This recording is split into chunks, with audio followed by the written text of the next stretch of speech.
लगता है क्लास चल रहा है ना। चलिए देखिए, अभी तक हम लोगों ने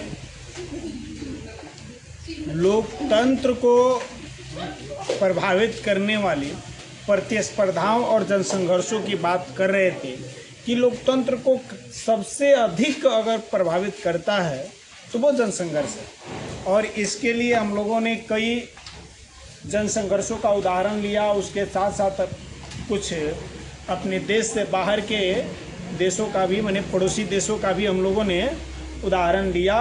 और अभी तक जितना पढ़ा हम लोगों ने, उस आधार पर हम लोग इस निष्कर्ष पर पहुँचे कि लोकतंत्र को सुदृढ़ बनाने में जनसंघर्ष और प्रतिस्पर्धाओं की बहुत बड़ी योगदान और भूमिका होती है। जनसंघर्षों के माध्यम से ही समय समय पर लोकतंत्र को जो है मजबूत आधार प्रदान हो पाता है। अगर ये जनसंघर्ष न हो तो लोकतंत्र धीरे धीरे समाप्त हो जाएगा। इसलिए जरूरी है कि लोकतंत्र है तो जनसंघर्ष होना चाहिए। इतना क्लियर हो गया है। अब बार बार जो राजनैतिक दलों की बात आती है, तो आज हम लोगों को इन राजनैतिक दलों पर ही चर्चा करनी है, इन राजनैतिक दलों के बारे में पढ़ना है। क्यों राजनैतिक दलों के बारे में पढ़ना है और लोकतंत्र के लिए राजनैतिक दल क्यों जरूरी है, हम लोग इन सभी बातों पर आज चर्चा करें। राजनैतिक दल लोकतंत्र के अंदर क्या कार्य करता है, उनका क्या महत्व है, उनकी क्या उपयोगिता है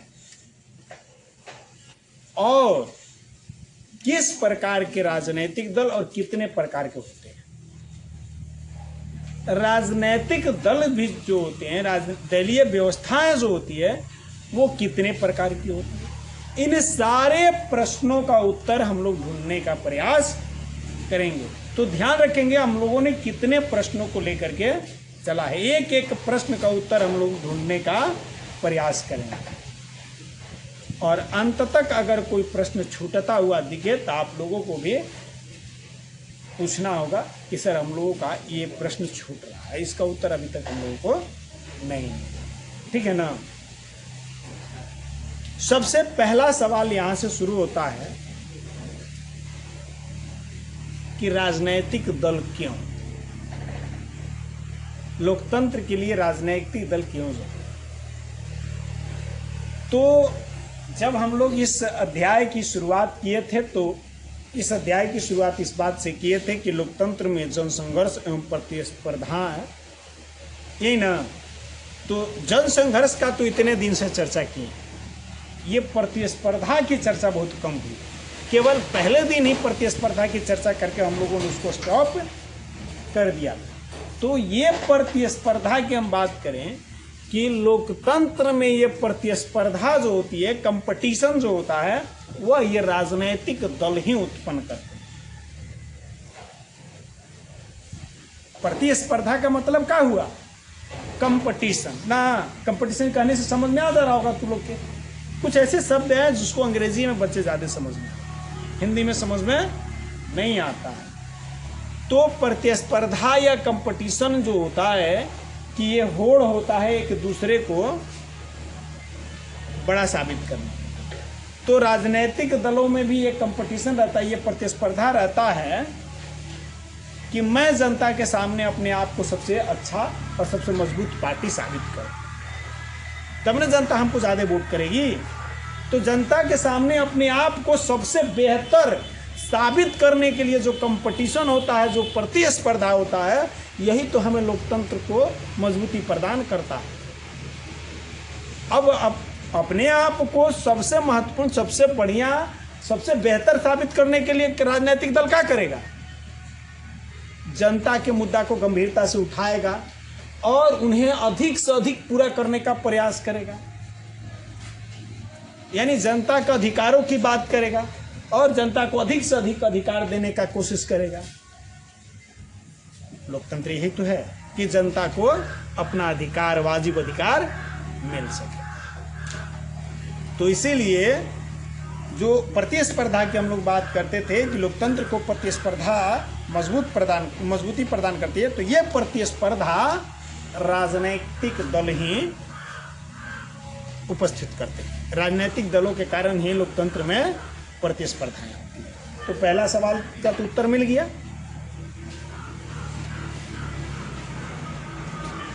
अब अगला सवाल ये होगा कि राजनीतिक दल क्या है, यानी राजनीतिक दल का अर्थ क्या है। तो आज हम लोग बात करते हैं राजनैतिक दल, राजनीतिक कहो या राजनैतिक, एक ही बात है। राजनैतिक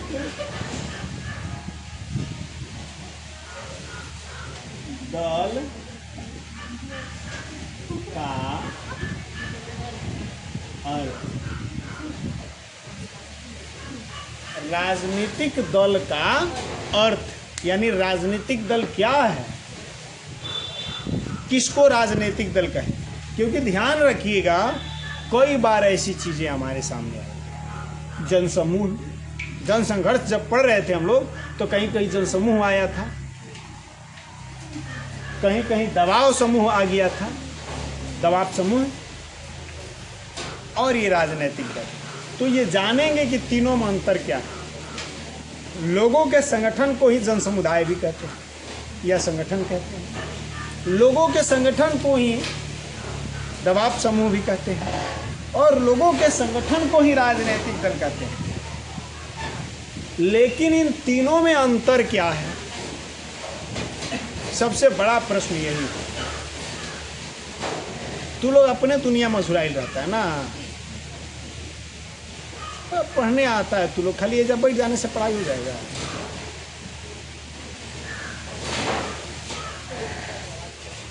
तो मैंने कभी जब आया था दबाव समूह, राजनीतिक दल और संगठन की बात आई थी, तो मैं वहाँ शायद क्लियर किया था। आप लोग एक बार फिर से बता देना चाहता हूँ। देखो, कभी कभी क्या होता है कि किसी मुद्दे को लेकर के कुछ गांव के निवासी, कुछ लोगों का समूह, कुछ लोग स्वतः सड़कों पर उतर आते हैं, हड़ताल करते हैं, आंदोलन करते हैं और सरकार से अपनी मांग रखते हैं। तो इसी समूह को, इसी समुदाय को जन संगठन कहा जाता है। इसमें पहले से कुछ भी नहीं था, या एकाएक जरूरत के अनुसार लोग सड़कों पर उतर गए। जैसे मान लीजिए कि लगातार एक सप्ताह से बिजली हम लोगों का प्रभावित है। दुर्भाग्यवश जिस दिन से हमारे मुख्यमंत्री द्वारा घोषणा किया गया कि आप लोगों को 125 यूनिट घरेलू बिजली मुफ्त कर दिया जाएगा, तो वो इतना ना मुफ्त दे दिए ना कि अब हम लोग की यूज नहीं कर पाते ना। अब ये संजोग है कि सोची समझी रणनीति है। अब तो मुख्यमंत्री जाने, आने वाला चुनाव में हम लोग जानेंगे ना। वो जो भी हो, अलग बातें हैं, हम लोग उस पर चर्चा नहीं करेंगे। हम लोग एक बात बताते हैं। तो ये समस्या केवल हम लोगों के पास नहीं, अगर संजोग होता तो कुछ इलाकों में, कुछ क्षेत्रों में ये हर जगह समस्या उत्पन्न हो गई है। पूरे बिहार राज्य में ये समस्या उत्पन्न हो गई है। देखिए, हम लोग तो यहाँ दक्षिणी बिहार में रहते हैं, और दक्षिणी बिहार के, क्या बिहार के पश्चिमी साइड में भी हैं। मैं पूर्वी बिहार में गया था, ठीक ना। तो घोषणा से पहले भी मैंने 2 दिन के लिए गया था, छुट्टी दिया था आप लोग। तो वहाँ मैंने 2 दिन देखा, बिजली बहुत बढ़िया थी। और घोषणा के बाद भी फिर 2 दिन के लिए गया था, तो देखा कि यही हाल है जो हाल हम लोगों का है। तो ओवरऑल पूरे बिहार में यह, तो कहीं कहीं सड़क जाम किए जा रहे हैं, तो ये सड़क जाम किए जा रहे हैं किसी राजनीतिक पार्टी के द्वारा नहीं, किसी पहले से तैयार संगठन के द्वारा नहीं, लोग अपनी समस्या को लेकर सड़कों पर उतर जा रहे हैं, गांव के लोग या आसपास के क्षेत्र के लोग मिल करके। ये क्या है? संगठन है जो पहले से कुछ संगठित नहीं। तो संगठन एकाएक लोग किसी मुद्दे को लेकर के उतर जाते हैं ना, उसको संगठन कहते हैं। और दबाव समूह क्या होता है? पहले से एक संगठन बना करके रखा जाता है जो समय समय पर लोगों के हितों के लिए अपनी मांग को सरकार के पास पहुंचाने के लिए दबाव बनाने का काम करता है, आंदोलन करता है, हड़ताल करता है। तो इसको हम लोग दबाव समूह कहते हैं। और दबाव समूह जैसा ही लोगों का पहले से एक संगठन, लेकिन उसका मूल उद्देश्य सरकार से अपनी मांग को पहुंचाना या सरकार से अपनी बात को मनवाना नहीं होता है, बल्कि उसका मूल उद्देश्य क्या होता है? निर्वाचन में भाग लेकर के और सत्ता को प्राप्त करने का। तो निर्वाचन में भाग लेकर के सत्ता प्राप्त करने के उद्देश्य से जिस संगठन को बनाया जाता है उसी को हम लोग राजनीतिक दल। बात समझ में आ गई? दबाव समूह और राजनीतिक दल में अंतर यही है कि दोनों पहले से संगठित है, लेकिन एक का उद्देश्य क्या है? सरकार के ऊपर दबाव डाल करके और जनता की भलाई की बात को मनवाना। और दूसरे का, राजनीतिक दल का उद्देश्य क्या है? चुनाव में भाग लेकर के सत्ता को प्राप्त करना। बात समझ में आ गई? और संगठन की तो बातें बता दी हैं कि जो जनसंगठन या जनसंगठन का मतलब क्या हुआ कि लोग किसी मुद्दे को लेकर के एकाएक जो सड़कों पर उतर जाते हैं उसको हम लोग संगठन। तो हम लोग लोकतंत्र के व्यवहारिक पक्षों का अब अध्ययन करने जा रहे हैं। अब तक लोकतंत्र के जिन पक्षों का चर्चा कर रहे थे, अब उनसे थोड़ा अलग हट करके और लोकतंत्र के व्यवहारिक पक्ष की चर्चा आज हम लोग करने जा रहे हैं। लोकतंत्र के व्यवहारिक पक्ष में राजनीतिक दल का सबसे महत्वपूर्ण स्थान होता है। अब तक जो भी चर्चाएं हुई है उस आधार पर आप लोग थोड़ा बहुत जरूर जान गए होंगे कि लोकतंत्र में राजनीतिक दल कितना इम्पोर्टेंट है। तो याद रखेंगे कि लोकतंत्र के व्यवहारिक पक्ष में राजनीतिक दल का सबसे महत्वपूर्ण स्थान होता है। राजनीतिक दल सरकार के संचालन में महत्वपूर्ण भूमिका निभाते हैं। इसीलिए हम लोग राजनीतिक दलों के बारे में विस्तार से समझने का प्रयास करेंगे। राजनीतिक दल क्या करता है? राजनीतिक दल जो है सरकार संचालन में महत्वपूर्ण भूमिका निभाता है। ध्यान रखेंगे, राजनीतिक दल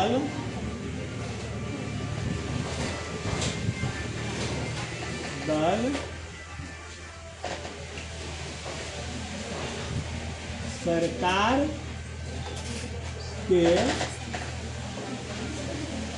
संचालन में महत्वपूर्ण भूमिका निभाता है। देखिए, बहुत इम्पोर्टेंट चैप्टर है और बहुत इम्पोर्टेंट पॉइंट है, टॉपिक है। अक्सर इससे प्रश्न आपको मिलेगा, आपके बोर्ड के एग्ज़ाम में भी मिलेगा और आगामी कॉम्पिटिटिव एग्जामों में भी आपको इससे प्रश्न अक्सर आता रहता है। और ख़ास करके राजनीतिक दल के कार्य से, इनमें से कौन सा कार्य राजनीतिक दल का नहीं है, इनमें से कौन सा कार्य राजनीतिक दल का है, ऐसे करके आता है। तो इसको बढ़िया से समझेंगे तभी ये सारे प्रश्न हम लोग हल कर पाएंगे। तो हम लोगों ने सबसे पहला काम तो ये जान लिया कि राजनीतिक दल का मुख्य कार्य, पहले ही कहा कि राजनीतिक दल कब कहल जाए? जब इसका एक मात्र अंतिम लक्ष्य होगा कि चुनाव में भाग लेकर के सत्ता को हासिल करें। यानी कि राजनीतिक दल जो है सरकार के संचालन में, सरकार चलाने में सबसे महत्वपूर्ण भूमिका, आज भी जैसे हमारी सरकारें चल रही हैं, चाहे स्टेट गवर्नमेंट की, अपने बिहार सरकार की बात करें, तो आज हम लोग डायरेक्टली नहीं कहते हैं कि एनडीए गठबंधन सरकार चला रही है, या अगर कोनो अकेले पार्टी चुनाव जीतल रहता है तो हम कहते हैं कि एनडीए सरकार चला रही है। बीजेपी सरकार चला रही है, जेडीयू सरकार चला रही है, आरजेडी सरकार चला रही है, कहते हैं कि नहीं कहते हैं? यानी एक सीधा सा बात समझ लेना है कि सरकार जो चलता है वह पूर्णतः राजनीतिक दलों द्वारा चलाया जाता है। सरकार का संचालन राजनीतिक दलों द्वारा किया जाता है। तो इसीलिए जब सरकार के लिए और सरकार संचालन के लिए राजनीतिक दल इतना ज़रूरी है, तो हमें इन राजनीतिक दलों को समझना भी हमारे लिए ज़रूरी है। तो हम इस पर विस्तार से चर्चा करें। सामान्यतया राजनीतिक दल का आशय ऐसे व्यक्तियों की समूह से है जो एक समान उद्देश्य की प्राप्ति के लिए कार्य करता है। अगर सामान्य तौर पर हम लोग कहें कि राजनीतिक दल क्या है, प्रश्न ये है कि राजनीतिक दल क्या है, तो सामान्य तौर पर हम लोगों के ऐसे समूह को कहेंगे राजनीतिक दल। लोगों का एक ऐसा समूह जो एक समान उद्देश्य को लेकर के कार्य करता है, जो एक समान उद्देश्य को लेकर के कार्य करता है, राजनीतिक दल। यदि उस दल का उद्देश्य राजनीतिक कार्यकलापों से संबंधित होता है तो उसे हम राजनीतिक दल। लेकिन ध्यान रखेंगे, केवल लोगों के ऐसा समूह जो समान उद्देश्य को लेकर के काम करे उसको राजनीतिक दल नहीं कहेंगे। उसको राजनीतिक दल कहने के लिए उसका उद्देश्य राजनीतिक कार्य होना चाहिए। समाज सेवा के लिए कुछ समाज सेवी संगठनें भी काम करती है, तो वो भी समान उद्देश्य को लेकर के काम कर रही है, तो उसको राजनीतिक दल नहीं कह देंगे। राजनीतिक दल उसी समूह को कहेंगे जो राजनीतिक कार्य करता है, ठीक ना। किसी भी राजनीतिक दल में व्यक्ति एक समान उद्देश्य के प्राप्ति के लिए एकजुट होते हैं। ये ध्यान रखेंगे, राजनीतिक दल की बात करें, राजनीतिक दल, तो राजनीतिक दल सबसे पहले क्या है? लोगों का समूह है। क्या है? लोगों का समूह। कैसे लोगों का समूह है? जिनका समान उद्देश्य ना। कैसे लोगों का वो समूह है? हाँ, समान उद्देश्य। और इन उद्देश्यों में किसकी प्राथमिकता होगी? राजनैतिक कार्यों की प्राथमिकता। राजनीतिक कार्यों की प्राथमिकता। आ गई बात समझ में कि राजनैतिक दल तो लोगों का समूह है। पहले ही हमने कहा कि संगठन भी लोगों का समूह है, दबाव समूह भी लोगों का समूह है, और राजनैतिक दल भी लोगों का समूह है। लेकिन तीनों में जो भिन्नता होती है, तो भिन्नता के लिए जरूरी है कि राजनैतिक दल क्या है? लोगों के समान उद्देश्य को लेकर के कार्य करता है। तो दबाव समूह भी समान उद्देश्य को लेकर के काम करता है। लेकिन तीसरा जो शर्त है कि इसमें राजनैतिक कार्यों की प्राथमिकता रहती है। इसका अंतिम लक्ष्य राजनैतिक कार्य होता है, जबकि दबाव समूह का अंतिम लक्ष्य राजनैतिक कार्य नहीं होता है।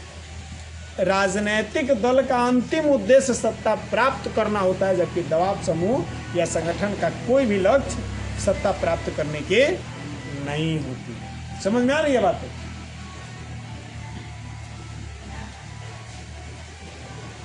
कह रहे कि जैसे इनका जो समान उद्देश्य वाला काम है मतदान करना, इनका अगर समान उद्देश्य वाले कार्य की बात करें कि कौन कौन से कार्य हैं, तो देख लीजिए।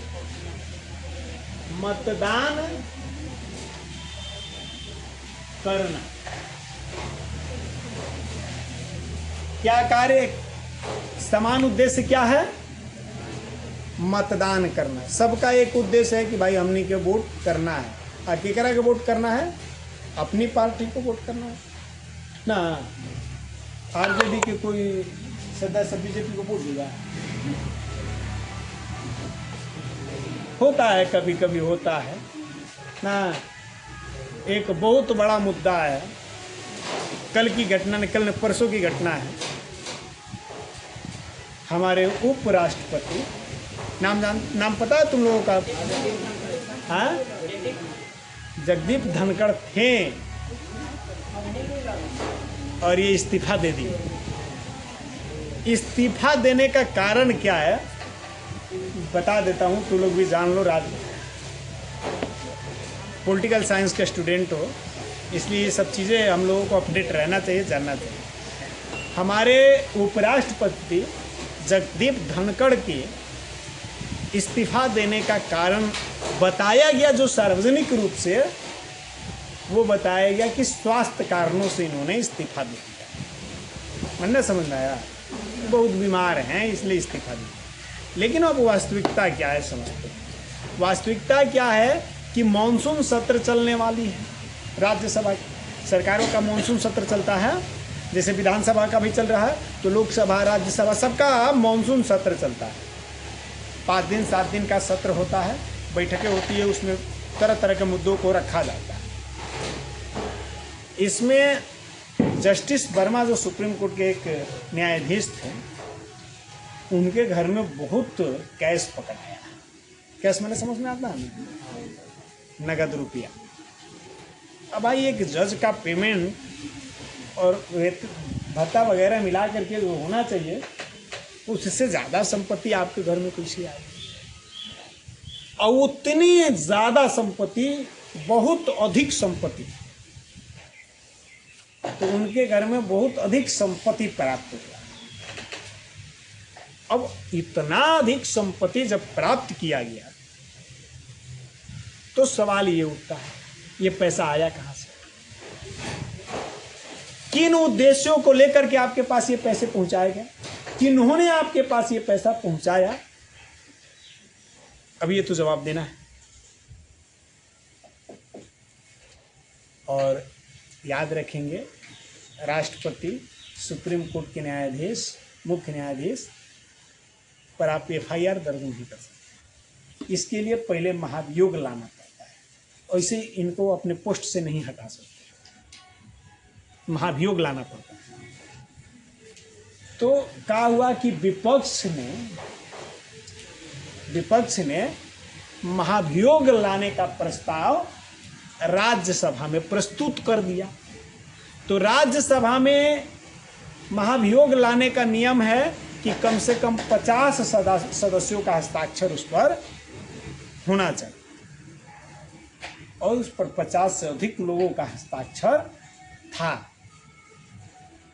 और राज्यसभा जो होती है उच्च सदन कहलाती है, और राज्यसभा के जो सभापति होते हैं, अध्यक्ष, वो उपराष्ट्रपति होते हैं। ये पदे न होते हैं, यानी कि जे पोस्ट पर आएगा पूरा राज्यसभा का अध्यक्ष बन जाएगा, सभापति बन जाएगा। तो इस नाते हमारे उपराष्ट्रपति जगदीप धनखड़ राज्यसभा के सभापति थे। इनके पास ये मुद्दा आया। जब इनके पास ये मुद्दा आया, तो एक पद पर बैठे गंभीर व्यक्ति की तरह उन्होंने अपना स्वतंत्र फैसला लेने का प्रयास किया कि जब ऐसा मामला है और नियम यह है, तो भाई हम ना काहे करें। सब कुछ पार्टी नहीं होता है और सब कुछ राजनीति नहीं होता है, कुछ देश भी होता है, कुछ जनताएं भी होती है, कुछ न्याय भी होता है, इस पोस्ट की गरिमा भी होती है। उन्होंने इस चीज को ध्यान में रखते हुए इस महाभियोग प्रस्ताव को स्वीकार कर लिया। थोड़ा सा ध्यान दीजिए, क्या किया? ये महाभियोग काहे के लिए लगाया जाता है? हटाने के लिए, उस पोस्ट से हटाने के लिए। तो जस्टिस वर्मा को उस पोस्ट से हटाना था, तब ना पोस्ट पर से हटिएगा, तब आप पर केस होगा, तब आप पर कोई कानूनी कार्रवाई होगी।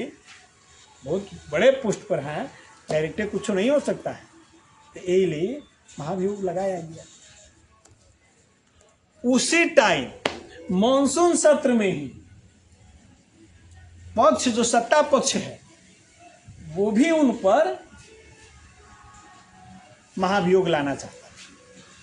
वो भी महाभियोग प्रस्तुत किया लोकसभा, वो भी सारे नियमों को फुलफिल करके अध्यक्ष के पास पहुंचाया। नियम क्या है कि जब एक ही समय में, एक ही दिन में महाभियोग दोनों सदनों में पेश कर दिया जाए तो जो सदन पहले स्वीकार कर लेगा उसी को मान लिया जाएगा। बस उतने नियम।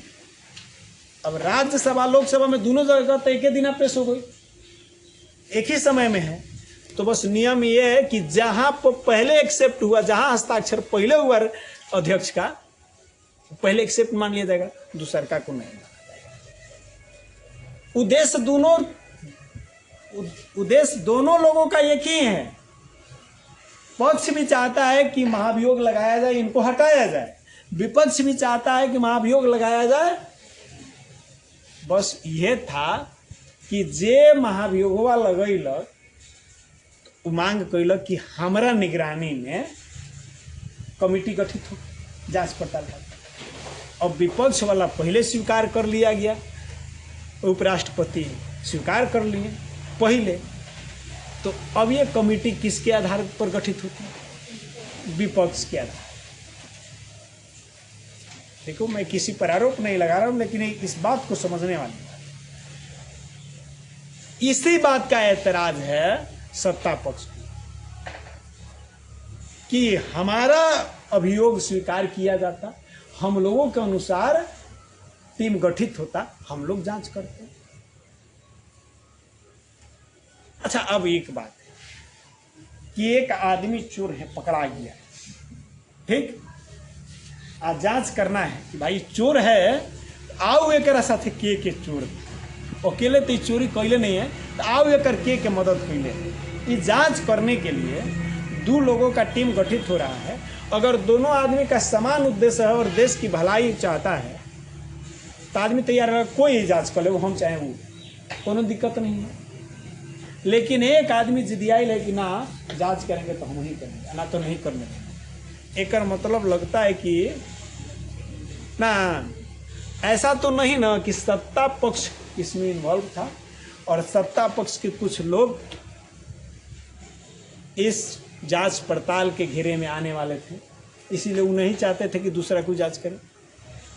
हम जांच करेंगे, हम लोग जैसे होगा वो करके साइड कर लेंगे, अभी तो जाइए रहे, इनका कोई जाना ही है कि ना। और इसी कारण से सत्ता पक्ष रुष्ट हो गई, संसद की कार्रवाई नहीं चलने दिया गया, संसद को स्थगित कर दिया गया। मात्र 8 मिनट संसद चली और 11 बजे कार्रवाई शुरू हुई, 11:08 में अध्यक्ष महोदय ने स्थगित कर दिया। और स्थगित करने के बाद अध्यक्ष महोदय के घर पर पहुंचते हैं अमित शाह, और वहां वो मंत्रियों को बुला करके प्रस्ताव पर साइन करवा कर और उनके घर पर ये पेश किया जाता है महाभियोग प्रस्ताव। क्या कारण था? सार्वजनिक रूप से न पेश करके घर पर पेश किया गया, आपने सदन को नहीं चलने दिया, और उधर जगदीप धनखड़ पर दबाव डाला गया। फोन पर फोन सारे मंत्रियों का जाने लगा, आप स्वीकार मत कीजिएगा, लेकिन उन्होंने अपने विवेक का इस्तेमाल करते हुए स्वतंत्र तरीके से स्वीकार कर लिया। अब हम मना कर रहे हैं, हमारी पार्टी मना कर रही है, आप हमारे पार्टी के हैं, हमारी बात ना माने तो हम दबाव डालवे ना करेंगे। सत्ता पक्ष ने उन पर दबाव डाला, सत्ता पक्ष उनको दबाव डाल के हटाता, इससे बढ़िया उन्होंने अपने पोस्ट की गरिमा को ध्यान में रखते हुए कहा कि आप हमको कहाँ हटाइएगा, स्वयं हम इस्तीफा दे देते हैं, और उन्होंने अपना इस्तीफा दे दिया। इस्तीफा का मूल कारण है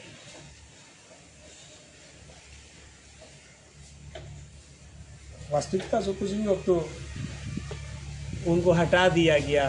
अब नया कोई चमचा उपराष्ट्रपति बनेंगे, नाम भी लगभग अनाउंस हो ही गया है, गुलाम नबी आज़ाद शायद बनने वाले हैं,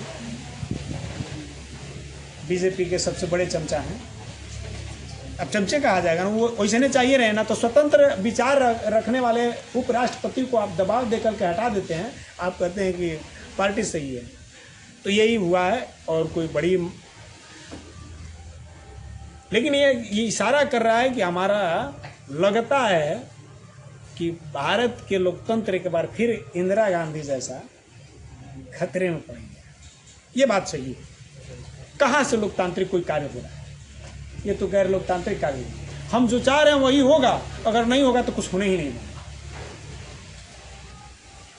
आपने इसी तरह जबरदस्ती करके धारा 370 हटाया था, उस पर पूरा देश आपके साथ था, क्योंकि वो देश के लिए जरूरी थी। विपक्ष की पार्टियों की आवाज़ को दबा करके आपने ये काम किया था, फिर भी पूरा देश की जनता आपके साथ खड़ी थी, क्योंकि वो शहीद। आप ऐसे और भी कई फैसले किए, उस पर पूरा राष्ट्र आपके साथ खड़ा, क्योंकि वो जरूरी थी, ये जरूरी नहीं है। इसके लिए आप सोचे कि राष्ट्र हमारे साथ खड़ा हो, तो कभी नहीं खड़ा। ये बता रहा है कि आप तानाशाही सरकार चला रहे। हमारी पार्टी जो चाहेगी, हम जो चाहेंगे वही होगा। पार्टी में भी किसी को स्वतंत्र विचार रखने का अधिकार नहीं है। ये पार्टी वो है कि आडवाणी जो सबसे प्रमुख व्यक्ति थे और प्रधानमंत्री पद पर बैठने के दावेदार थे, उनको उसी पार्टी ने नहीं चाहता था कि बने, इसलिए जेल में डाल दिया। उन पर किस करवा दिया? ये पार्टी वैसी है।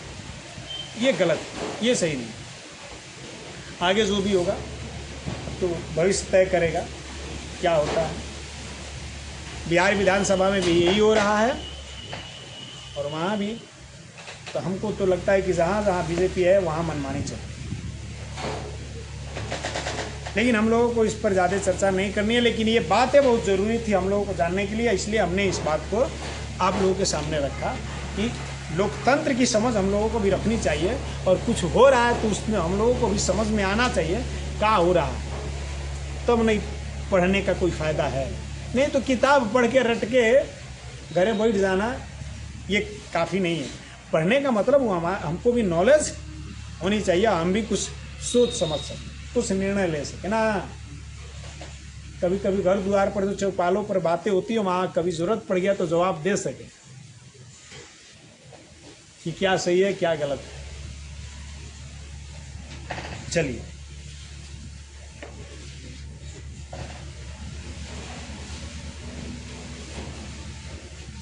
अब आते हैं हम लोग अपने कार्य पर।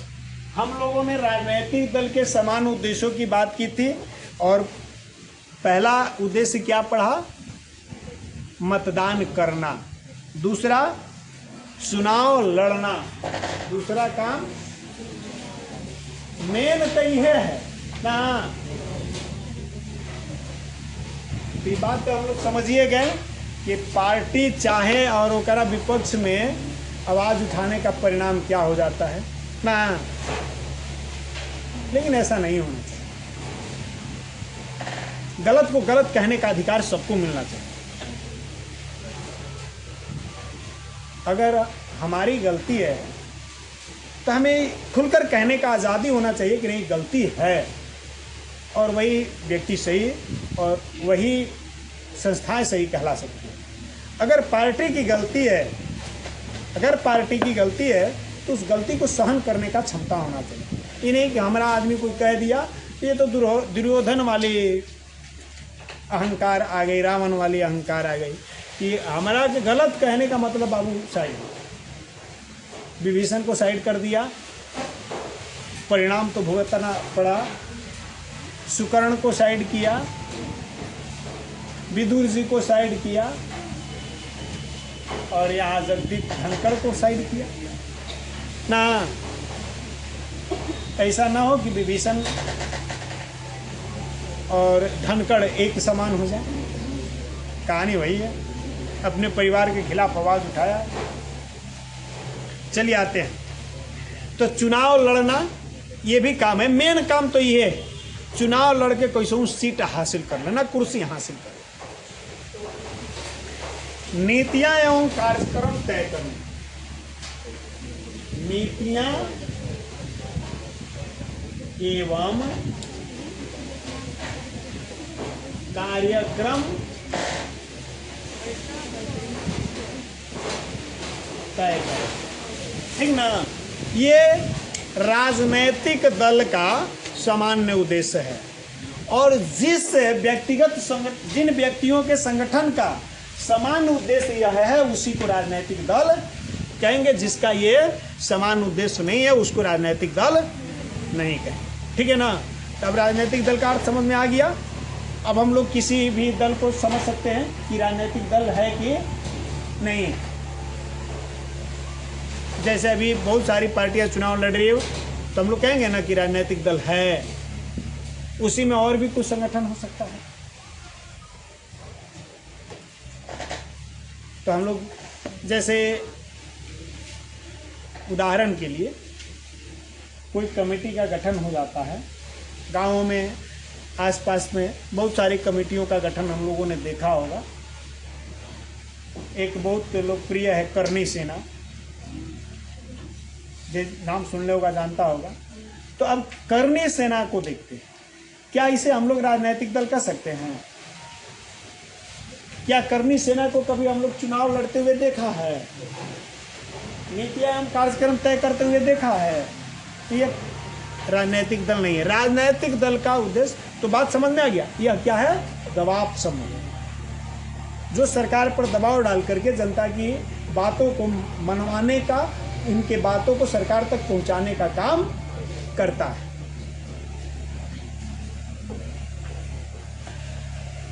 उल्लेखनीय है कि किसी समान उद्देश्य पर लोगों का अलग अलग विचार आ सकते हैं, लेकिन जहां तक राजनीतिक दल का प्रश्न है उसके सदस्यों का एक समान उद्देश्य पर एक जैसा विचार होता है। अब देखो एक बात और बता दें, कभी कभी ऐसा देखने को मिलता है कि समान उद्देश्यों पर लोगों का विचार अलग अलग हो सकता है। उद्देश्य सब कोई एक ही हो लेकिन विचार अलग अलग। जैसे आज़ादी के समय सबका उद्देश्य एक ही था कि अंग्रेजों को भारत से खदेड़ देना है, सबका समान उद्देश्य था लेकिन विचार अलग थे। गांधी जी का कहना था कि आग्रह करके, विनती करके अहिंसा के द्वारा इनको खदेड़ना है, लेकिन भगत सिंह, चंद्रशेखर आजाद, सुभाष चंद्र बोस का कहना था कि नहीं, भीख मांगने की जरूरत नहीं है, हमारा हक है और जबरदस्ती लड़ करके छीन लेना है और खदेड़ देना है, भगा देना है। तो विचार अलग अलग हो गया लेकिन उद्देश्य एक ही है। तो कभी कभी समान उद्देश्यों पर भी लोगों का विचार अलग अलग हो सकता है, लेकिन राजनीतिक पार्टियों के समान उद्देश्य पर विचार भी समान होते हैं। विचार अलग नहीं हो सकते, विचार एक जैसा बनाना पड़ता है। साथ ही किसी एक राजनीतिक दल के सदस्य समाज के अन्य लोगों को यह समझाने का प्रयास करते हैं कि उनके समान उद्देश्य दूसरे लोगों के उद्देश्यों से बेहतर है। अब देखो दूसरी बात, एक राजनीतिक दल के जितने भी सदस्य होते हैं और वह लोगों को यह समझाने का प्रयास करते हैं कि उनका जो समान उद्देश्य है औरों के समान उद्देश्य से बेहतर है। ना समझ में आया? जैसे कहने का मतलब अब 5 पार्टियां हैं तो पांचों पार्टियां अपना अपना समान उद्देश्य रख ले, सबका अलग अलग उद्देश्य है। तो एक पार्टी लोगों को जब तक ये विश्वास नहीं दिला पाएगी कि वो सबसे बेहतर है, लोग उसको वोट करेंगे। तो इसके लिए प्रत्येक राजनीतिक दल के सदस्यों का यह कार्य होता है कि वो लोगों को ये समझाने का प्रयास करे कि उनका जो समान उद्देश्य है ना, बाकी अन्य सभी लोगों के समान उद्देश्य से बेहतर है।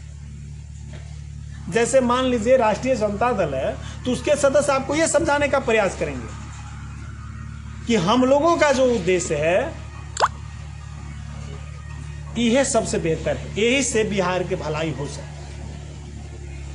वहीं पर जनता दल यूनाइटेड के सदस्य ये समझाने का प्रयास करेंगे कि नहीं नहीं, हम लोगों का उद्देश्य सबसे बेहतर है, हम लोग बिहार को बेहतर बनाने का प्रयास करें। जन सुराज के सदस्य ये समझाने का प्रयास करेंगे कि नहीं नहीं, हम लोगों का जो उद्देश्य है वो सबसे बेहतर है। तो ये राजनीतिक दल के प्रत्येक सदस्य का यह कार्य होता है, यह कर्तव्य होता है कि वह लोगों को यह समझाने का प्रयत्न करे कि उनका पार्टी का सामान्य उद्देश्य अन्य सभी के सामान्य उद्देश्यों से बेहतर है। और वो तो हम लोग देखबो करते हैं, कोई कोनो पार्टी से जुड़ल है, जब कोनो बात आएगा तो ओकरा में घुमा फिरा के बतेगा ना ना हमारे पार्टी ज़्यादा बढ़िया काम ना। सुन लेगी ना तुम लोग, कई प्रचार लोग बैठ के बात कर रहे हो और कोई उनमें से किसी एक पार्टी का समर्थक है तो आपको हर बात में समझाएगा नहीं हमारी पार्टी ये काम बढ़िया से करती है। अक्सर होता है, ये सुनने को मिलता है। घर से बाहर निकलो, जरूरी है। अब महिलाएं अंतरिक्ष तक पहुंच रही है, अब हम लोग घर में छुप के बैठेंगे आप लोग तो आपका कल्याण नहीं होगा। पहले ही हमने बताया था आप लोगों को, केवल मांगने से अधिकार मिलता नहीं, अधिकार को हासिल करना चाहिए। और याद रखना, आपका अधिकार तब ही मिलेगा जो आप कहते हैं कि पुरुषों के बराबर हम हैं। ये पुरुषों के बराबर होने के लिए आपको हर जगह अपनी उपस्थिति बराबरी में दर्ज कराना होगा। ये एक उदाहरण दे देने से काम नहीं चलेगा कि महिलाएं अंतरिक्ष में पहुंच रही। अब 100 गो पुरुष अंतरिक्ष में पहुंचा, 1 महिला अंतरिक्ष में पहुंची, तो बताओ बराबरी का हक मिलेगा? 100-1 का अनुपात में हो जाएगा। तो हर जगह अपनी उपस्थिति बराबरी में दर्ज कराने का प्रयास करें।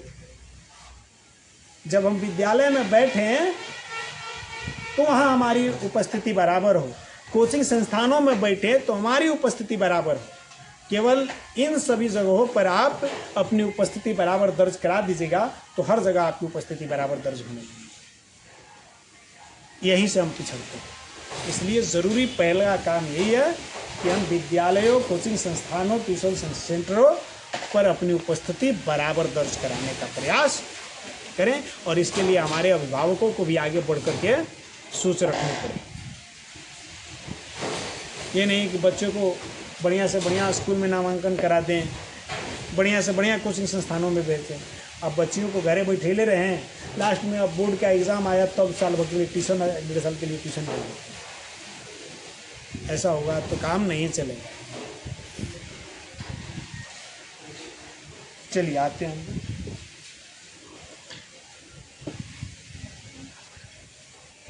इस संदर्भ में हमें एक और बात समझ लेना आवश्यक है कि व्यक्तियों का समूह जब एक राजनीतिक दल के रूप में संगठित होता है तो उनका उद्देश्य सिर्फ सत्ता प्राप्त करना या सत्ता को प्रभावित करना होता है।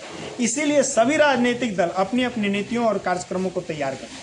अब एक बात ही समझ लेना है, और सब चीज़ तो हमने समझाया, लेकिन एक बात समझ लेते हैं कि जब लोगों का संगठन जो होता है, लोगों का समूह जो होता है, जब अपने आप को एक राजनीतिक दल के रूप में संगठित कर लेता है तो पहले से ही हम हर बार यही कहते आ रहे हैं कि उनका एकमात्र अंतिम लक्ष्य क्या हो जाता है? सत्ता को प्राप्त करना या उसे प्रभावित। अब सब कोई तो सत्ता प्राप्त ना कर लेगा। अब जैसे बिहार में ले तो 10 गो पार्टी है, क्या 10 पार्टी सरकार चला देगी? लेकिन सरकार को प्रभावित 10 पार्टी करेगी। तो या तो वो सत्ता को प्राप्त कर लेती है या सत्ता को प्रभावित करती है। उसका अंतिम लक्ष्य यही होता है, राजनीतिक दल का अंतिम लक्ष्य यही होता है। भारत में दलीय व्यवस्था की शुरुआत 1885 ईस्वी में भारतीय राष्ट्रीय कांग्रेस की स्थापना से मानी जाती है। याद रखिए, भारत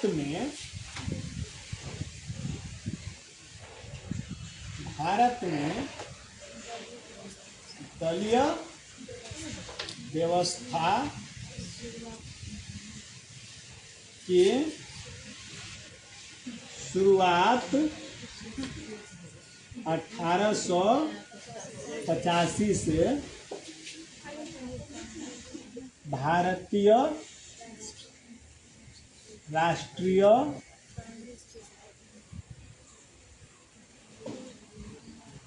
कांग्रेस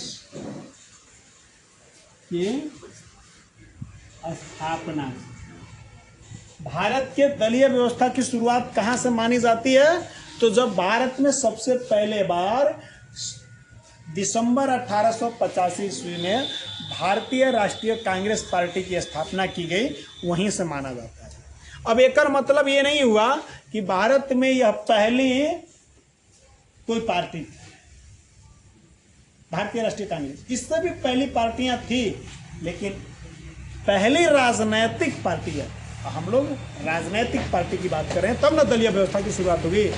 तो भारत के दलीय व्यवस्था की शुरुआत भारतीय राष्ट्रीय कांग्रेस पार्टी की स्थापना से होती है, और भारतीय राष्ट्रीय कांग्रेस की स्थापना दिसंबर 1850 में, ठीक ना। स्वतंत्रता प्राप्ति के बाद भारत में अनेक राष्ट्रीय एवं क्षेत्रीय राजनीतिक दल अस्तित्व में आ गए। अब देखो, ये तो शुरुआत की बात हुई। आजादी के बाद देखा जाए तो भारत में बहुत सारी राष्ट्रीय और क्षेत्रीय राजनीतिक दलों की स्थापना की गई। तो एक सवाल तो मन में ये भी आ गया, पहले जो प्रश्न किया गया था कि राजनीतिक पार्टियां कितने प्रकार की, तो दो मिल गया, एक राष्ट्रीय और एक क्षेत्रीय। राजनीतिक पार्टियां दो प्रकार की, एक राष्ट्रीय राजनीतिक पार्टी और दूसरा क्षेत्रीय राजनीतिक पार्टी। अब सवाल ये होगा कि राष्ट्रीय राजनीतिक पार्टी और क्षेत्रीय राजनीतिक पार्टी किसको कहेंगे। इस चीज़ को समझने के लिए पूरा जानकारी होगा तब ही प्रश्न को उत्तर मिलेगा, ठीक ना। भारत के पूरा चुनाव प्रक्रिया समझना पड़ेगा, इसीलिए इस प्रश्न का उत्तर अभी ढूंढने का प्रयास नहीं करेंगे। अगर मिल जाएगा तो ठीक है, नहीं मिलेगा तो लास्ट में मैं आप लोगों को बताऊंगा। बस इस प्रश्न को ध्यान में रखना है। भले ही प्रश्न ये जला दिए हैं, लेकिन ऐसा एक उत्तर मिलेगा नहीं, और अगर मैं बताऊंगा तो आपको समझ में आएगा भी नहीं। इसलिए पहले इसको बढ़िया से समझ लेते हैं। और इसे तो डायरेक्ट बुझाता कि केहू के मन में चलती कुछ नहीं के राष्ट्रीय माने जो पूरा देश भर में चल रही, राष्ट्रीय हो गई, क्षेत्रीय माने कोनो एगो क्षेत्र में, लेकिन ऐसी बात नहीं है। इसके लिए कुछ नियम है, इसके लिए कुछ शर्तें हैं, उन शर्तों को फुलफिल करने वाला को ये अधिकार मिलता है, तो ये मैं बताऊंगा। ऐसे ही बात सही है कि राष्ट्रीय पार्टी का मतलब ये हो गया कि जो राष्ट्रीय स्तर पर चुनाव लड़ेगी, और क्षेत्रीय पार्टी का मतलब जो अपना क्षेत्र में चुनाव लड़ेगी।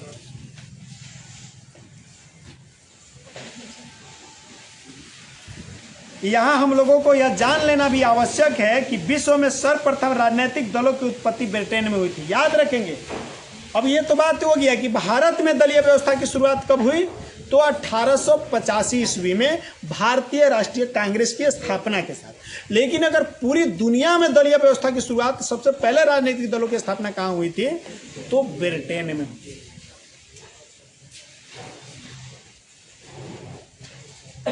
विश्व में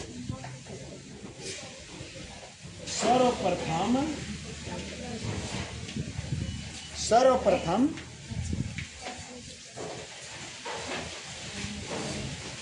राजनीतिक दलों की उत्पत्ति ब्रिटेन में, ठीक ना। सबसे पहले कहाँ हुई थी, हाँ, सबसे पहले राजनीतिक पार्टी की स्थापना या शुरुआत ब्रिटेन से हुई थी। सब एक का वो क्वेश्चन बनते जा रहा है। भारत में दलीय व्यवस्था की शुरुआत कब हुई, ईस्वी सन अगर पूछे तो 1885। भारत के प्रथम राजनीतिक दल भारतीय राष्ट्रीय कांग्रेस। विश्व में पहली बार राजनीतिक दल की उत्पत्ति कहाँ से होती है, तो ब्रिटेन से होती है।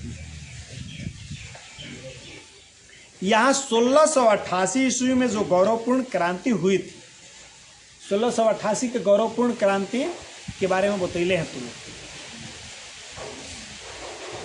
बहुत पहले ही बतैले, हिस्ट्री में पढ़ाते थे।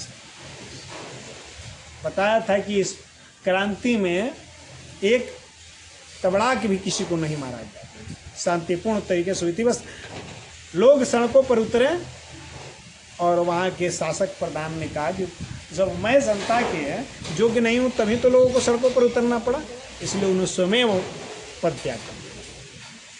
इसलिए इसको आदर्श क्रांति के नाम से भी जाना।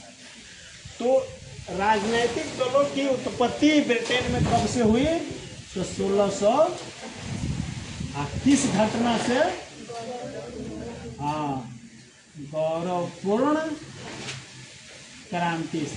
और गौरवपूर्ण क्रांति समझा दिए ना, एक बारे में विस्तार से बतैले हिस्ट्री में तुम लोग। तो उस समय वहां पर व्हिग और टोरी नामक दो राजनीतिक दलों की नींव पड़ी। यहाँ पर दो दल बना था, ठीक ना, एक व्हिग और दूसरा टोरी। ब्रिटेन में 1688 की गौरवपूर्ण क्रांति के बाद दुनिया का पहला राजनीतिक दलों की स्थापना उत्पत्ति हुई और उस समय ब्रिटेन में दो पार्टियों का गठन किया गया, एक व्हिग और दूसरा टोरी। ठीक है।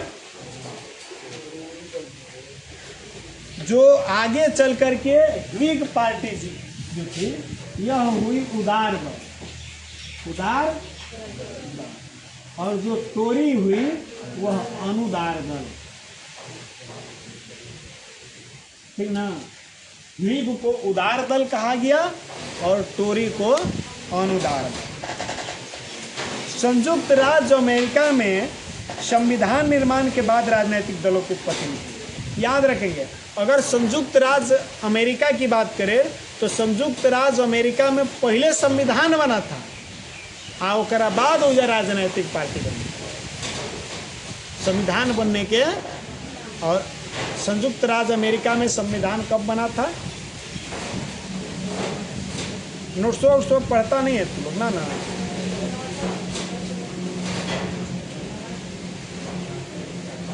69 में हुआ है, 76 में अमेरिका आजाद हुई। कारण का पढ़ता है तुम? तनी पढ़ो, घरवा जाके नोट्सवा बनैले ना बाबू, पढ़ लो। अभी पढ़ने का टाइम है, नहीं तो फिर तो दांत चेहरबे करना है। तो बात समझ में आ गई। राजनीतिक दल का इतिहास यही रहा है कि अमेरिका एक ऐसा देश है जहां राजनीतिक दल की स्थापना कब हो रही है? संविधान के स्थापना के, संविधान लागू होने के बाद। भारत में आज़ादी से कितना साल पहले भारत आज़ाद हुआ? 1947 में, लेकिन यहाँ दलीय व्यवस्था की शुरुआत हो गई 1885 में। और अगर दुनिया में सबसे पहली बार राजनीतिक दल की बात करें तो वो ब्रिटेन में, पूजा 1688 में हो गई। क्लियर है सब?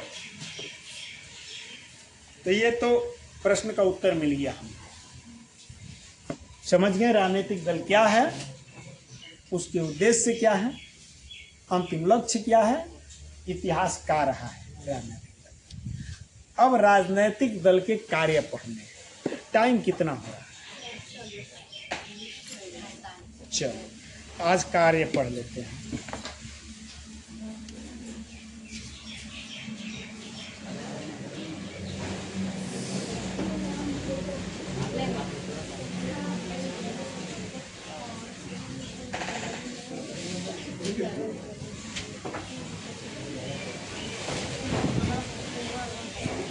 अब देख लेते हैं राजनीतिक दल क्या क्या करता है।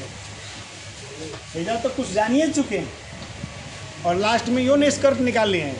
ये कर मतलब कुल मिला के बस मेन निशाना कहाँ रहता है? कुर्सियाँ पर, कुर्सी हथियाले में।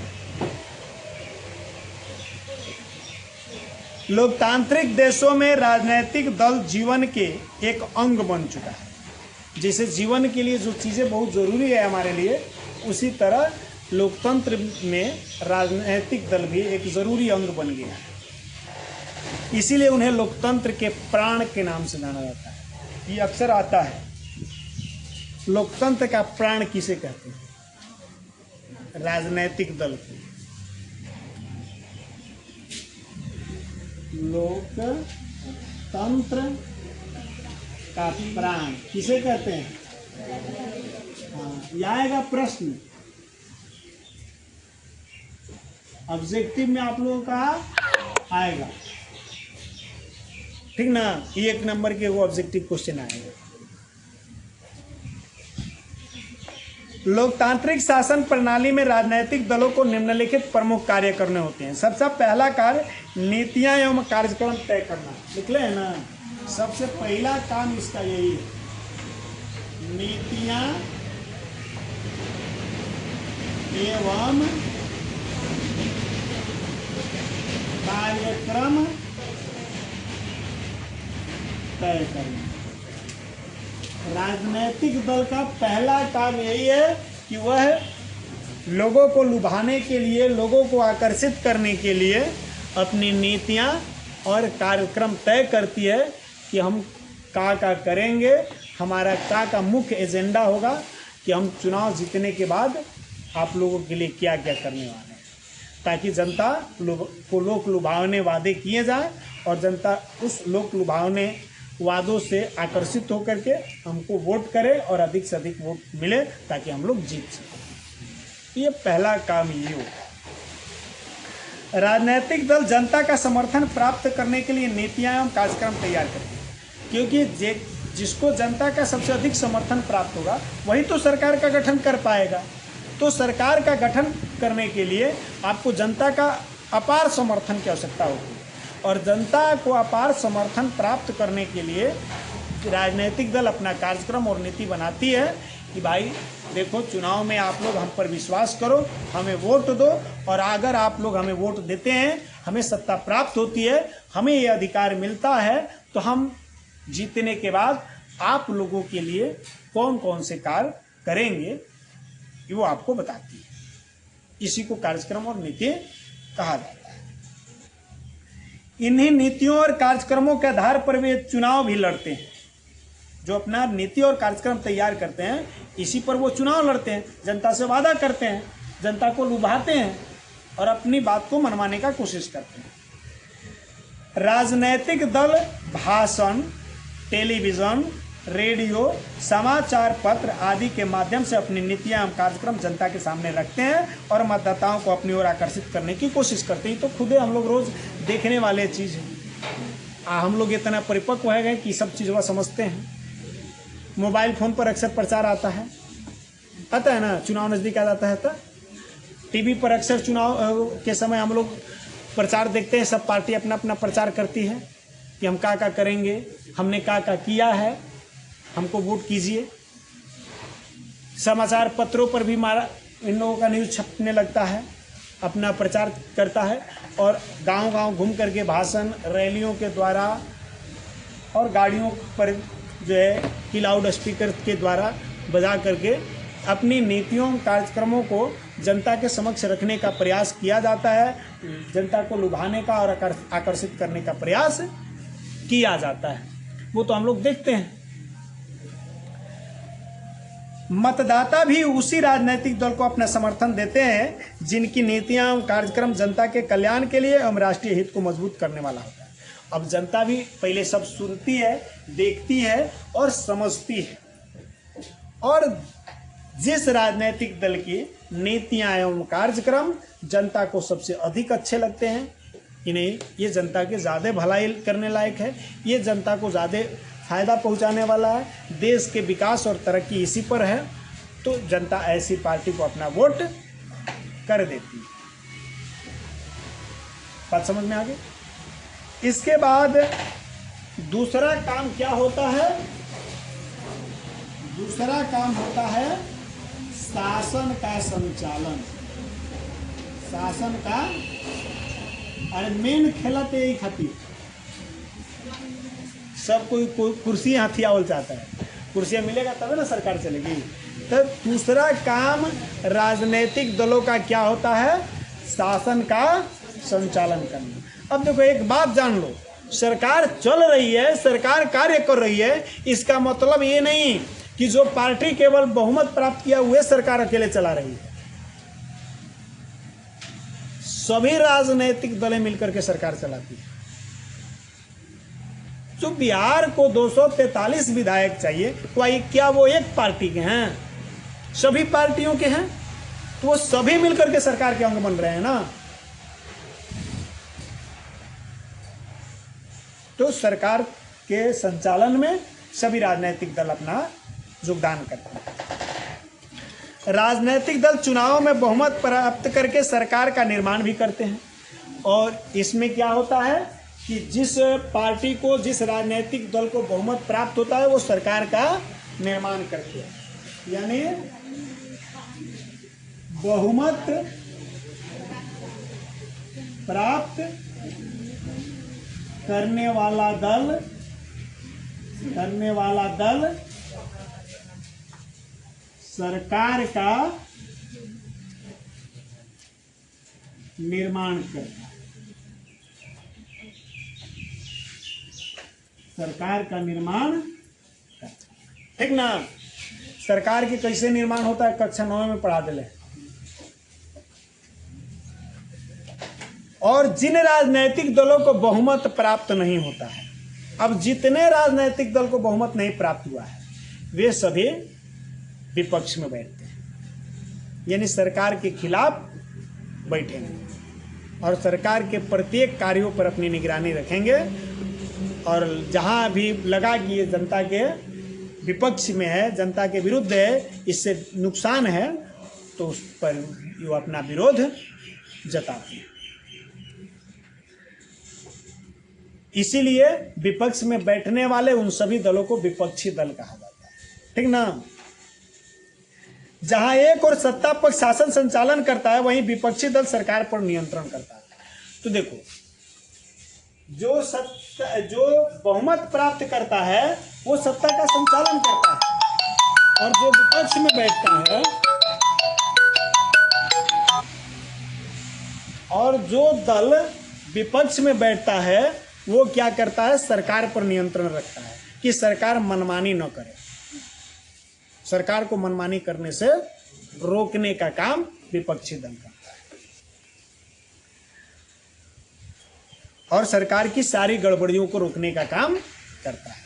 अभी कैसे रोकता है, कैसे सरकार पर नियंत्रण करता है, इस पूरी प्रक्रिया को समझने के लिए हम कभी देखेंगे आगे। अगर इस आप लोगों की किताब में होगा तो वीडियो तो बना ही दूंगा, नहीं होगा कक्षा 9 में होगा तो उसमें भी बना दूंगा, और अगर दोनों कक्षाओं में नहीं होगा तो मैं अलग से एक वीडियो बना दूंगा, जिससे आप लोग ये समझ सकते हैं कि कैसे नियंत्रण रखता है। क्या ये बहुत बड़ा चीज़ है और समझने के लिए बहुत बड़ी अध्याय है। एक दो वीडियो के माध्यम से ये समझाने का प्रयास करूंगा। अभी हम लोग अपने सिलेबस पर चलते हैं। तीसरा होता है चुनावों का संचालन। चुनाव का यहां समझने का प्रयास कीजिएगा। चुनाव के संचालन का मतलब चुनाव कराने का काम नहीं, चुनाव में भाग लेने का काम। चुनाव कराने का काम निर्वाचन आयोग का होता है। चुनाव कराने का काम निर्वाचन आयोग का होता है। जिस प्रकार लोकतांत्रिक शासन व्यवस्था में राजनीतिक दलों का होना जरूरी है, उसी प्रकार दलीय व्यवस्था में चुनाव होना भी जरूरी है। अभी तो हम लोग जान चुके हैं कि लोकतांत्रिक शासन व्यवस्था में बिना राजनीतिक दल के लोकतंत्र सफल नहीं रहेगा। ये तो हमने लोग समझ गए। लेकिन राजनीतिक दल केवल होने से काम नहीं चलेगा। राजनीतिक दल है तो चुनाव भी होना जरूरी है, तब तो ये तय होगा कि के सरकार बनेगा, के विपक्ष में बैठेगा। इसलिए चुनाव भी होना जरूरी है। हमें पहले यह जानकारी प्राप्त है कि सभी राजनीतिक दल अपनी विचारधाराओं और सिद्धांतों के अनुसार कार्यक्रम एवं नीतियां तय करते हैं। तो पहले ही बता चुके हैं कि सभी राजनीतिक दल अपना अपना कार्यक्रम और नीतियां तय करती है कि भाई चुनाव में जनता के सामने वो रखती है कि हम क्या करेंगे। यही कार्यक्रम एवं नीतियां चुनाव के दौरान जनता के पास रखते हैं, जिसे चुनाव का घोषणा पत्र के नाम से जाना जाता है। इसको किस नाम से जाना जाता है? हाँ, चुनाव का घोषणा पत्र। माने हम क्या करेंगे, हम जीतेंगे तो इसी को चुनाव का घोषणा पत्र कहा जाता है। राजनीतिक दल अपने उम्मीदवारों को खड़ा करने और हर तरीके से उन्हें चुनाव जिताने का प्रयत्न करता है। अब राजनीतिक दल के क्या काम है कि अपन उम्मीदवार खड़ा करता है। अब दल का मतलब एक पार्टी है ना, एकरा में बहुत सारे लाखों लोग हैं, तो ओकरा में से देखेगा कौन कौन योग्य व्यक्ति है जो किस क्षेत्र से चुनाव लड़कर जीतने में समर्थ है। वैसे लोगों को चुनाव लड़ाने का काम राजनीतिक दल करती है। सुन ले होगा कि इसको इस पार्टी का टिकट मिला, तो टिकट मिलने का क्या मतलब होता है? कुछ मिलता है और कुछ मिलता नहीं है। उस पार्टी की स्वीकृति मिल जाती है कि ठीक है, हमारा तरफ से तुम चुनाव लड़ो। और जब किसी उम्मीदवार को अपना समर्थन प्राप्त करती है कोई राजनीतिक दल, तो कोशिश करती है कि अब जैसे हो सके हमको इसे जितवाना है, यानी उस व्यक्ति को जितवाने का जिम्मेदारी अब राजनीतिक दल का भी हो जाता है। वो व्यक्ति तो अपना प्रयास करबे करेगा, साथ में राजनीतिक दल भी प्रयास करेगा कि ये व्यक्ति जीते, उसके लिए हर तरह की संभव प्रयास करती है। इसीलिए राजनीतिक दल का एक प्रमुख कार्य चुनाव का संचालन है। चौथा, लोकमत का निर्माण। ना समझ में आया, लोकमत का हो गया।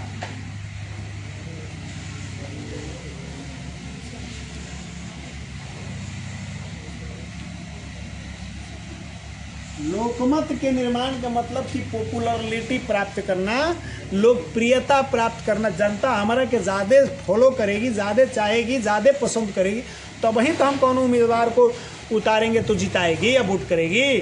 तो लोकमत निर्माण करने का काम भी राजनीतिक दल का होता है कि लोकमत तैयार करे, ताकि हम ऐसा काम करें जना से जनता हमारा विचारधारा से जुड़ा देखने कि पार्टी ठीक काम कर रही है, इसी को हमें वोट करना।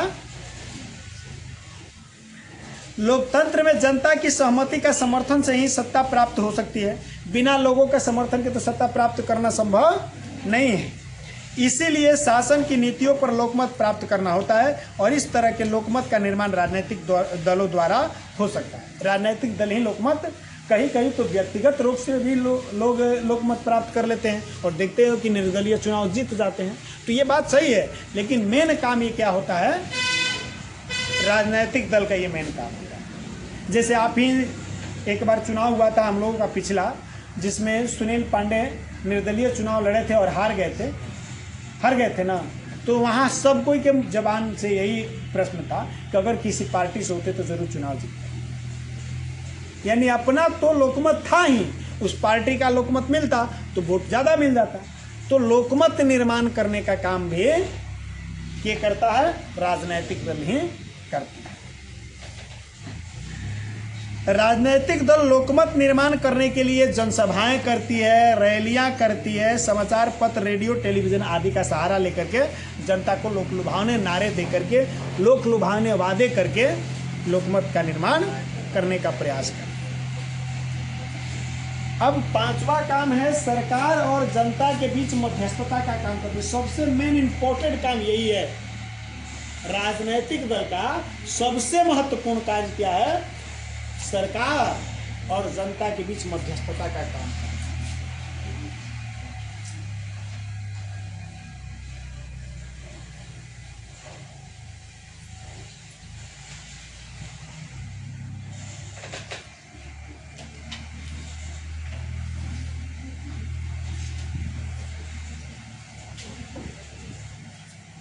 ये क्या करती है, सरकार और जनता को जोड़ने का काम करती है। अब हम लोग डायरेक्टली अपनी बात सरकार तक पहुंचा सकते हैं, तो हम अपनी बातों को राजनीतिक दलों के माध्यम से सरकार तक पहुंचाने का काम करती है, और सरकार की नीतियों को राजनीतिक दल हमारे पास पहुंचाने का काम कर रही है। चुनाव में वादा करके वो हम तक सरकार की नीति पहुंचाया ना, और फिर हमारी जो मांगे होती है उसको वो सरकार तक पहुंचाने का काम, यानी सरकार और जनता के बीच जोड़ने का काम, मध्यस्थता का काम राजनीतिक दल का होता है। राजनीतिक दल मतदाताओं को राजनीतिक प्रशिक्षण देने का भी काम करता है।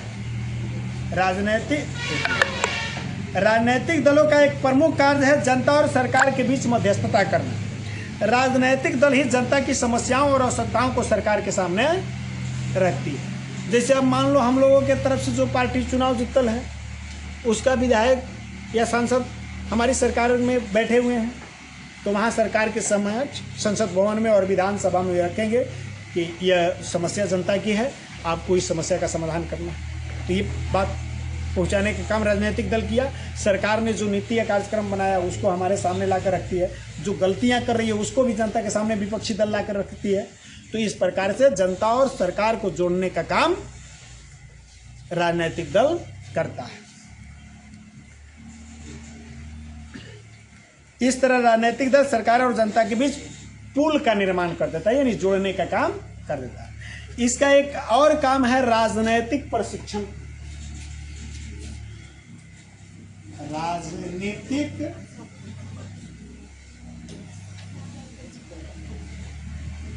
प्रशिक्षण। अब देखिए क्या होता है, अब एक पार्टी है, तो एक पार्टी में अधिक से अधिक मान लो बिहार में उम्मीदवार खड़े होंगे तो 543 गो ना, लेकिन एक पार्टी में अगर सदस्यों की संख्या देखा जाए तो लाखों पार है कि ना है। तो ये जो बाकी के सदस्य है वो पार्टी के साथ जुड़े हैं, पार्टी किस तरह से काम कर रही है उसको देख रहे हैं, समझ रहे हैं, और इस प्रकार उनको एक ट्रेनिंग मिल जाता है कि कैसे काम करना है। नहीं तो आप ही बताओ, हम लोगों को क्या पता है कि हम लोग अगर विधायक बने तो क्या करेंगे? ये काम हमको कैसे पता चलेगा? जब हम लोग पार्टी ज्वाइन करेंगे, पार्टी में रहेंगे, पार्टी के साथ घूमेंगे, तो हम लोग देखेंगे कि के कैसे काम कर रहा है, और इस प्रकार हम लोग को राजनीतिक प्रशिक्षण प्राप्त होता है। तो राजनीतिक दल एक कार्य क्या करता है? जनता को राजनीतिक प्रशिक्षण भी प्रदान करता है। राजनीतिक दल खासकर चुनाव के समय अपने समर्थकों को राजनीतिक कार्य जैसे मतदान करना, चुनाव लड़ना, सरकार की नीतियों की आलोचना करना या समर्थन करना आदि सब कुछ बताते हैं। कैसे दूसर पार्टी की शिकायत करना है तो वही में सिखाया जाता है। हाँ, अपनी पार्टी का बड़ाई कैसे करना है ये भी सिखाया जाता है। यही सब काम में है। वोटिंग कैसे करना है जनता को भी सिखाया जाता है, वोट कैसे देना है आगे सिखाता है कि ना लोग। इसके अलावा सभी राजनीतिक दल अपनी अपनी राजनीतिक एवं शैक्षणिक गतिविधियों या तेज उदासीन मतदाताओं को अपने से जोड़ने का भी काम करते हैं, जिससे लोगों में राजनीतिक चेतना जागृत होती है। और उसके बाद कुछ दलीय कार्य भी होते हैं।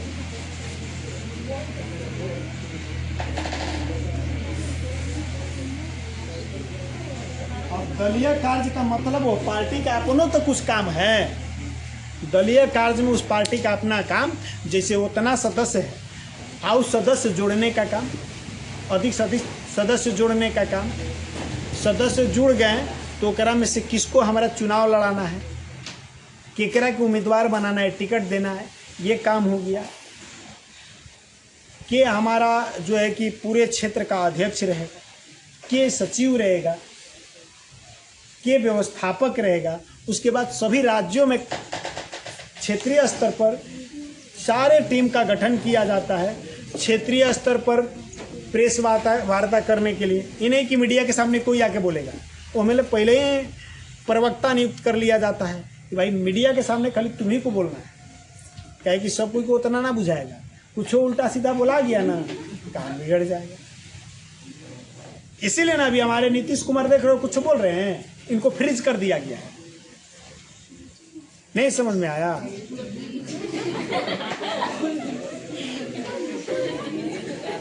फ्रीज कर देने का मतलब इनको शांत कर दिया गया। आपको कुछ बोलना नहीं है। देखिए कुछ नहीं बोल रहे हैं, चुपचाप बैठे रहे हैं, अपना सुनते रहते, मुस्कुराते रहते। इनको बोलने से मना कर दिया गया, कहे कि कब वो कुछ बोल देंगे, कोनो ठीक नहीं है। उनका शायद मानसिक संतुलन गड़बड़ा गया है, क्या हो गया। अब जो भी वस्तुता, अब जो भी हो गया, यही के चलते कुछ नहीं बोलते हैं, एकदम चुपचाप बैठे रहे। 5 दिन सभा चली, कुछ बोले हैं? कभी मीडिया के सामने आके सुन लो कौन बयान दे रहे हैं? उनको पार्टी फ्रीज करके रखी। चलिए आते हैं दलीय कार्य समझते हैं।